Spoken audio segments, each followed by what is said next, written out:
Hi, I'm Vincent Morisset. I'm the director of Way to Go, and I'm from Montreal. So talk a little about this blending of video games and art. 3 years ago, I've shared this idea with the National Film Board of Canada that I wanted, like for 10 years now, I've been doing interactive films, and I really wanted to push even more that idea of using console video game control and bridge that with, video assets. So capture reality with cameras, but integrate in a way that we would be able to connect and look around, do stuff, go from a point A to a point B, and embrace a specific world. So the project is about that, like it's just this idea of presence, of space and time, and how if you take your time, beauty unfold and details go, and also the visceral rush of speed. So this just a kind of a metaphor on like traveling, moving forward. What games influenced you in designing this?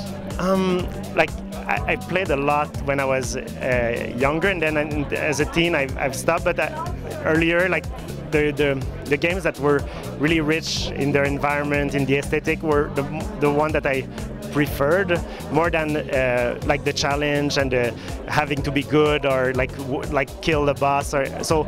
And then when I start to explore that world again, like a couple years ago for this project, I stumbled into a project like Journey, where you have a kind of an open proposition where you kind of walk around and you unfold an environment, and that really resonates with what I wanted to do about, I don't know, just something that you don't need to, have a specific goal. You're just kind of there. You zone out, and you teleport in a world. When it comes to the platform, talk a little about, you're using a PS3 controller, but this will ultimately be a browser PC game? Yeah, exactly. What we see running here is actually running in a browser, but we just added a controller to make it simple. But in 2 weeks, the 5th of February at a-way2go.com, anybody with a browser will be able to experience it with classic keyboard, mouse interface, like to move forward, jump, look around. They'll be able to try it for free. And at Sundance at New Frontier, we're also made an adaptation with the Oculus Rift. So we're able to be totally immersed in that world. Talk a little about the Oculus Rift and what that opens up for something like this. For us, it was a nice surprise because we started this project 3 years ago, like at a moment where this technology were not, on the map. So it came in the creative process quite late. It was like the dedicated platform was, online, and then it was like, wow, there's a really natural fit with what we're doing. So why aren't we kind of trying to adapt it? And as we experienced it, I thought it was really interesting to put both in contrast in the same space. You just have a different, a different relation with your environment. There, you get more contemplative, more meditative. You're just kind of, you're there. It's an experience about presence.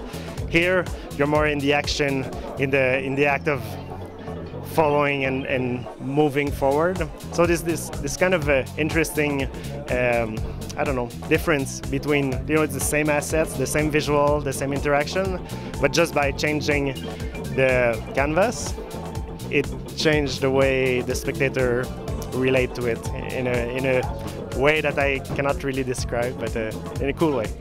How easy was it to adapt from PC to Oculus from the interactive element? You would have to ask Edouard Langto-Benoit, like our amazing developer that have done like magic. It's all been done using HTML5, JavaScript, WebGL, all like open technologies. And I think this is the first that is pushing WebVR to this level. So it was quite, and then he ported that into the Oculus. So it's